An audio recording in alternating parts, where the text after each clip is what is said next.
आज मैं ना आपको एक कुम्हार और एक बादशाह का वाकया सुनाने लगा हूं और इस वाकये में भी एक सबक है। सबक क्या है कि ये मुल्की हालात कितने खराब हो गए हैं, तो ये मुल्क कैसे सही होगा।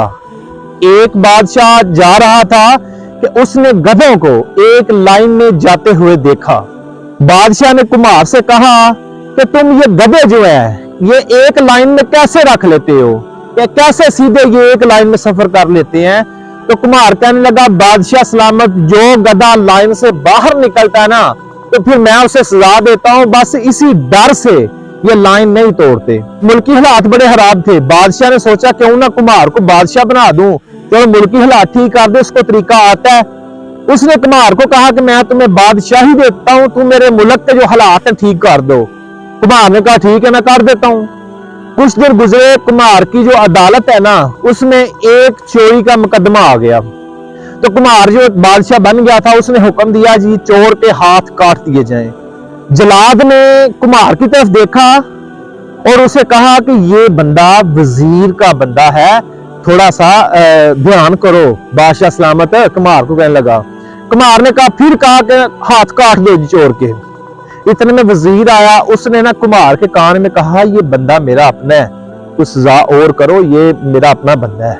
और उसने फिर कुम्हार ने क्या कहा, क्योंकि बादशाह था, उसने कहा चोर के हाथ काट दो और वजीर की जुबान काट दो। और कहते हैं कि कुम्हार के इस फैसले से ना पूरे मुल्क में अमन कायम हो गया। हमारे मुल्क पाकिस्तान में भी अमन कायम हो सकता है, लेकिन इसके लिए दो चीजों की जरूरत है। एक चोर के हाथ काटने की, दूसरा सिफारशी जो है वजीर जो है उसकी जुबान काटने की। कुछ लोगों के हाथ काट दिए जाए, कुछ लोगों की जुबानें काट दिए जाए ना, तो यकीन करें मुल्क पाकिस्तान के हालात भी उसी बादशाह की रियासत की तरह ठीक हो सकते हैं। तो अल्लाह तबारक व तआला ये मुल्क जो पाकिस्तान है ना, यकीन करें सोने की चिड़िया है। और ये वो पाकिस्तान मुल्क है जहां से बड़े बड़े आशिकों ने जन्म लिया है। और देखें पूरी दुनिया में अल्लाह के नबी सल्लल्लाहु अलैहि वसल्लम की जो कुफार जो बाहर के लोग हैं गुस्ताखियां कर रहे हैं, और जब भी उसको वासले जहन्नम करता है, कत्ल करता है, पाकिस्तानी ही करता है। मुझे एक सऊदी कहने लगा मिनता, मैंने कहा अना पाकिस्तानी अल्हम्दुलिल्लाह। वो लड़ पड़ा, वो बड़े गुस्से में कहता इज़हादा इंता सैयद, तुम सैयद हो कि तुमने अल्हम्दुलिल्लाह क्यों कहा, पाकिस्तानी क्या तुम सैयद हो।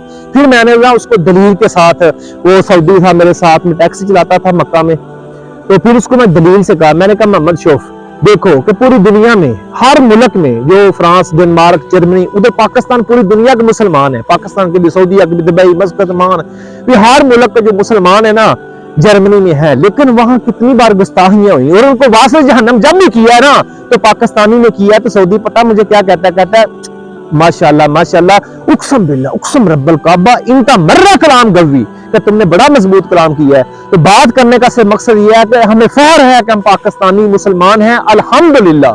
तो हर जगह पर जो पाकिस्तान की जो इज्जत को कायम करने का सिर्फ एक ही तरीका है, कुछ लोगों के हाथ काट दिए जाएं और कुछ लोगों की जुबानें काट दिए जाएं। तो यकीन करें ये मुल्क मेरा जो है ना ये दिन दुगनी और रात चुगनी तरक्की करेगा। मैं अल्लाह तबारक व तआला से दुआ करता हूं कि इस मुल्क पाकिस्तान को हज़रत उमर फारूक रज़ी अल्लाह अन्हो जैसा एक खलीफा अता कर दे, बस एक खलीफा हज़रत उमर फारूक जैसा, फिर पाकिस्तान पूरी दुनिया में इज्जत का मुकाम पाएगा। और पाकिस्तान के जो हालात है ना, यकीन करें दिल आप दीदा हो जाता है, गमगीन हो जाता है, ज़ारो कतार आंसू निकल आते हैं जब मैं अपने मुल्क की मुफलसती, जब मैं अपने मुल्क की गुर्बत, जब मैं अपने मुल्क की जो रेपुटेशन देखता हूँ ना, तो यकीन करें बड़ा दिल रंजीदा होता है।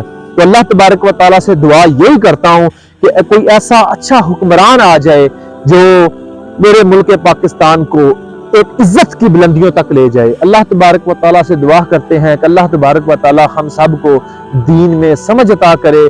आमीन या रब्बल आलमीन।